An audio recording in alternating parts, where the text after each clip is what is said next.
பெத்த தாய்க்கு தன்னோட குழந்தை தன்னை அம்மான்னு கூப்பிடாம அதுவும் அடுத்தவங்களை தான் புருஷனோட ரெண்டாவது சம்சாரத்தை கூப்பிடும்போது அந்த வலியும் வேதனையும் பாவம் எப்படி இருக்கும் நம்ம தமிழ்ச்செல்வி அந்த வலியும் வேதனையும் தான் அனுபவிக்கிறாங்க. வாங்க என்ன நடந்ததுன்னு வீடியோக்குள்ளே போகலாம். நம்ம சேனல் இன்னும் சப்ஸ்கிரைப் பண்ணாதவங்க சப்ஸ்கிரைப் பண்ணிக்கோங்க. தமிழ்ச்செல்வி கிட்ட இருக்கிற மீனாட்சியும் சேது கிட்ட இருக்கிற அழகரையும் ரெண்டு பேருமே மாத்துறதுக்கான டைம் வந்துடுது.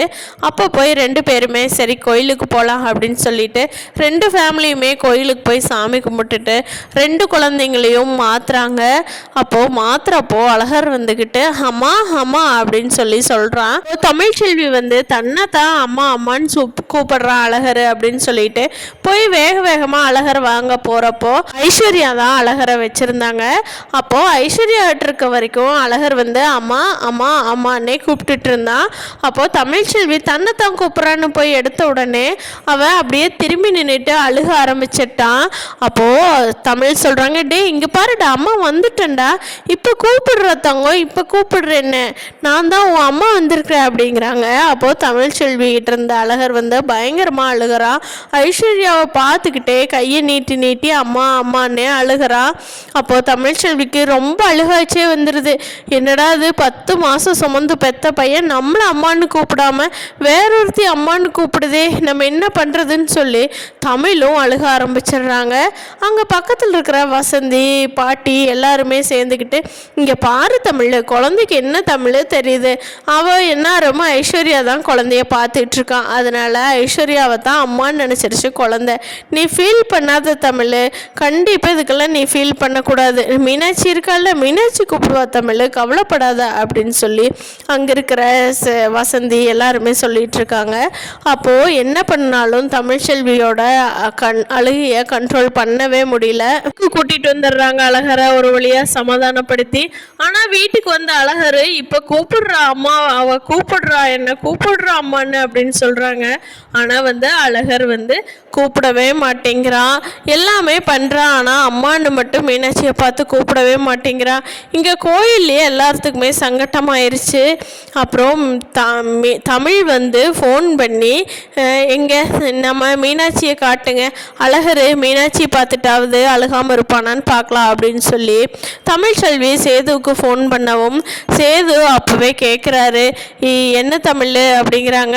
இல்லை வந்து அழகர் வந்து அழுதுட்டு இருக்கான், நான் அம்மா அம்மான்னு என்ன கூப்பிடுறான்னு கூப்பிட சொல்லி கேட்டால் அழுக ஆரம்பிச்சிட்றா, அதனால மீனாட்சியை காட்டுங்க அப்போ தான் அமைதியாக இருப்பான்னு சொல்லி ஃபோன் பண்ணுறப்போ சேது கேட்குறாங்க, என்ன தமிழ் கூப்பிடலேன்னு நீ ரொம்ப கவலைப்படாத, அவன் இப்போ தான் பேசவே ஆரம்பிச்சிருக்கான், அதனால் இன்னொரு மாதம் போனால் தானாக கூப்பிடுவான், ஐஸ்வர்யாவை பார்த்து கூப்பிட்டேன்னா ஐஸ்வர்யா தொடர்ந்து 5 நாள் ஐஸ்வர்யாவிட்டே இருக்கானா, 2 நாள் தானே உங்கள்கிட்ட இருக்கிறான், அதனால் உன் முகத்தை விட ஐஸ்வர்யாவோட முகம் ரொம்ப பழகிட்டான், அதனால் அப்படி கூப்பிட்றான், அவனுக்கும் வயசு வந்து வினையும் தெரிகிறப்போ கரெக்டாயிரும் அப்படின்னு சொல்லி சேது சொல்கிறாங்க. இருந்தாலும் தமிழ்ச்செல்விக்கு அழுகையை கண்ட்ரோல் பண்ணவே முடியல, பாவம் ரொம்ப நினச்சி அழுதுகிட்டே இருக்காங்க தமிழ்ச்செல்வி. பாட்டிமா வந்து தமிழ்ச்செல்வி கிட்ட இருக்கிற ஃபோனை வாங்கி சேதுகிட்ட பேசுகிறாங்க. ஏப்பா சேது, ஒரு தாயும் மகனையும் இப்படித்தான் பிரித்து வைப்பியா சேது, ஒரு குழந்தை அம்மா கிட்ட இருந்தால் தான் அந்த தாய்மைக்கே பாசம் தெரியுமா, அதை விட்டு போட்டு நீ பாட்டுக்கு பிரித்து ஆளுக்கு ஒரு பக்கம் வச்சுக்கிட்டிங்கன்னா அதுக்கு என்ன அர்த்தம் அப்படின்னு சொல்லி பாட்டிமா சேதுகிட்ட ஃபோனில் பேச சேது சொல்கிறாங்க, ஏன் பாட்டி எனக்கு என் பொண்ணு பையனை பார்க்கணுங்கிற ஆசை இருக்காதா, அப்போ நான் பார்க்க வேண்டாமா அப்படிங்கிறாங்க. நீ பார்க்கலாம் ஐயா, உன்னாவ குழந்தைக அப்பான்னு கூப்பிட்டா தப்பில்லை, ஆனால் அம்மா வேற அம்மாவை பார்த்து கூப்பிட்டா அந்த அம்மாவுக்கு எவ்வளோ கஷ்டமாக இருக்கும்ப்பா, உனக்கு புரியுதா புரியலையா, நீயும் அம்மா இல்லாமல் வளர்ந்திய உனக்கு அந்த கஷ்டம் தெரியாதா அப்படின்னு சொல்லி பாட்டிமா சொல்கிறாங்க. அதுக்கு சேது இருந்துக்கிட்டு, பாட்டி நீங்கள் சொல்கிறதெல்லாம் கரெக்டு தான், நான் ஒத்துக்கிறேன், ஆனால் அதுக்காக தமிழ்ச்செல்வி பண்ணின துரோகம் இல்லைன்னு ஆயிருமா, அவள் பண்ணின தப்பு இல்லைன்னு ஆயிருமா, இல்லை நாங்கள் 2 பேரும் தனித்தனியாக இருக்கிறதுக்கு காரணமே அதுதானே, இப்போ ஏன் குழந்தைங்க இப்படி கஷ்டப்படுது அப்படின்னா அதுக்கு அவளும் தான் காரணம், நீங்கள் என்னமோ நான் மட்டும்தான் காரணம்னு சொல்லி என்னையே ப்ளேம் பண்ணிகிட்ருக்கீங்க அப்படின்னு சொல்லி சேது கேட்குறாங்க. அதுக்கு பாட்டிமா இருந்துக்கிட்டு, ஏப்பா சேது இப்படியே மாற்றி மாற்றி மாற்றி மாற்றி பேசிக்கிட்டே இருந்தீங்கன்னா இந்த பிரச்சனை எப்பப்பா முடிக்கிறது, சீக்கிரமாக நீங்கள் 2 பேரும் பிரச்சனையை பேசியாவது முடியுங்க, ஒன்றா சேர்ந்து வாழ்கிறதும் கூட ஃப்யூச்சர் ஃப்யூச்சரில் என்னமோ அது அப்போ பார்த்துக்கலாம், இப்போதைக்கு பிரச்சனையை பேசி முடிங்கப்பா அப்படின்னு சொல்லி பாட்டிமா சொல்கிறாங்க. அதுக்கு தமிழ்ச்செல்வி இருந்துக்கிட்டு, என்ன பாட்டி நீங்கள், என் குழந்தை என்ன அம்மானு கூப்பிட மாட்டேங்குது, ஒரு தாயாக இருந்து பாட்டியாகி வந்தவங்க தானே நீங்கள் என்னடான்னா அங்கே ஃபோன் பண்ணி வக்காலத்து வாங்கிட்டு இருக்கீங்க அப்படிங்கிறாங்க.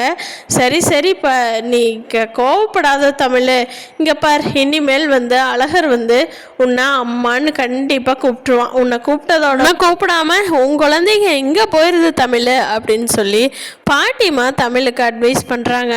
ஆனால் அதே பாட்டிமாவுக்கு தெரியும் அந்த குழந்தைங்க எத்தனை நாள் வேணாலும் இருக்கும் நம்ம இல்லாமல் அப்படிங்கிறது. அதனால் பாட்டி சொல்கிறாங்க தமிழ்கிட்ட, பைத்தியக்காரி அமைதியாரடி இரு, நான் இதுக்கு ஏதாவது ஒரு முடிவு பண்ணுறேன், அந்த சீக்கிரமாக ஏதாவது ஒரு முடிவு பண்ணுறேன், நீங்கள் இப்படியே இருந்துக்கிட்டு இருந்தா இது வேலைக்கே ஆகாது அப்படின்னு சொல்லி பாட்டிமா நான் ஒரு முடிவு பண்ணுறேன்னு சொல்லி டக்குன்னு சேது வீட்டுக்கு கிளம்பி போகிறாங்க. போய் நேராக ராஜாங்கத்தை பார்க்க போகிறாங்க பாட்டி.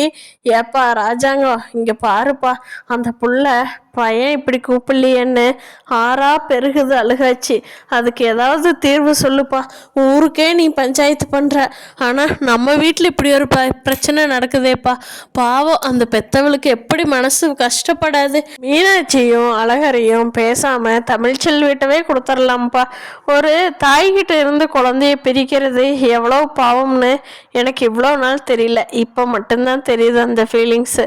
அதனால் கண்டிப்பாக நீ அழகரையும் மீனாட்சியும் ஒரே இடத்துலையே விட்டுணும்ப்பா அப்படின்னு பாட்டி கேட்குறாங்க. பாட்டி கேட்டதுனால ராஜாங்கம் பக்கத்தில் இருக்கிற கருப்பை கூப்பிட்டு, என்னப்பா இப்படி பாட்டி சொல்கிறாங்க அப்படிங்கிறாங்க. அதுக்கு கருப்பும் கூட, ஆமாய்யா நானே அதைத்தான் நினச்சிட்டு இருந்தேன், உங்ககிட்ட சமயம் பார்த்து சொல்லலான்னு நினச்சேன், ஆனால் பாட்டி அங்கேருந்து வந்தே உங்ககிட்ட சொல்கிறாங்க, அப்போ இதை பார்த்துக்குங்க ஐயா எவ்வளோ சீரியஸாக இருக்குதுன்னு, ஒரு பெத்தவளுக்கு உண்டான கஷ்டம் என்னங்கிறது உங்களுக்கு சொல்லி புரிய வைக்கணுங்கிறது இல்லை அப்படின்னு சொல்லி சொல்கிறாங்க. ராஜாங்கம் நல்ல யோசனையில் இருக்காரு. அப்போது அங்கே வர சேதுவை கூப்பிட்டு, ஏப்பா சேது இங்கே வா அப்படின்னு சொல்லி கூப்பிட்டு, நீ என்ன நினைக்கிற அப்படின்னு சொல்லி கேட்குறாங்க. அப்போது சேது சொல்கிறாங்க எல்லார்த்திக்கிட்டையும், நானும் தமிழ்ச்செல்வியை அம்மானு கூப்பிடாம ஐஸ்வர்யாவை கூப்பிட்றத பார்த்துட்டு ரொம்ப மனசு கஷ்டமாக தான் இருக்குது, ஆனால் அதுக்காக நம்ம என்ன பண்ணிட முடியும், தமிழ்ச்செல்வியை இனிமேல் ஐஸ்வர்யா கிட்ட வேணா குழந்தைய நெருங்கி பழகாமல் பார்த்துக்கலாம், ஐஸ்வர்யா எல்லா வேலையும் குழந்தைய எடுத்து பார்த்துக்கிறா இல்லையா, அந்த வேலையை வேணா கொஞ்சம் குறைப்போம், இல்லைன்னா ஐஸ்வர்யாவை சித்தின்னு சொல்லி கொடுப்போம், இதை தவிர நம்ம எப்படிப்பா மாற்றிக்க முடியும், குழந்தைங்க தமிழ்கிட்டையே விட்டுட்டு என்னாலேயும் இருக்க முடியாது இல்லையா, நானும் குழந்தைங்களோட அப்பன் தானே, அப்போது எனக்கும் நீங்கள் எல்லாரும் இது சப்போர்ட் பண்ணணும் தானே அப்படின்னு சொல்லி சேதுவுக்கு வருத்தமாக இருந்தாலும் ஆனால் தன்னோட உரிமையும் விட்டு கொடுக்க முடியாத நிலையில் இருக்காரு.